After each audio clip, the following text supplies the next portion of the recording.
Pagdating ng araw, ang iyong buhok ay puputi na rin.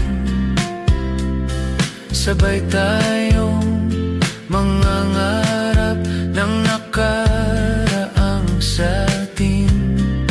Ang nakalipas ay ibabalik natin.